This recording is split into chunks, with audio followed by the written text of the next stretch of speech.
मित्रांनो, 90% लोक ट्रेडिंगमध्ये आपला कॅपिटल लॉस करतात. का?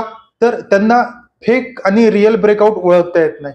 तर मी आज तुम्हाला 4 अशा टेक्निक सांगणार आहेत, ज्याद्वारे तुम्ही फेक ब्रेकआउट ओळखू शकता. नंबर 1, सर्वात पहिल्यांदा तुम्हाला निफ्टी आणि बँक निफ्टीच्या लेवल्स मार्क करून घ्यायच्यात आहे आणि त्या दोघांचा चार्ट आपल्याला एक सोबत पाहायचा आहे. आणि जर असं समजू शकता की जर एका इंडेक्सने ब्रेकआउट किंवा ब्रेकडाऊन दिला आणि दुसरा इंडेक्स सपोर्ट किंवा रेजिस्टन्स वरती असेल, तर ज्या इंडेक्सने ब्रेकआउट दिला आहे तो फेल ब्रेकआउट मध्ये कन्वर्ट होईल. दुसरा आहे की जर मार्केट एक चांगली लॉंग रॅली नंतर ब्रेकआउट देत असेल, तर हा ब्रेकआउट सुद्धा फेक ब्रेकआउट मध्ये कन्वर्ट होऊ शकतो. कारण ज्यांनी पण बिग रॅलीमध्ये प्रॉफिट कमवला असेल ते आपला प्रॉफिट त्या ठिकाणी बुक करायला सुरुवात करतील. आता तिसरं, जर ब्रेकआउट किंवा ब्रेकडाऊन होतोय तर तुम्हाला त्याच्यावरती कॅन्डल क्लोजिंग होण्याची वाट पाहणं गरजेचं आहे.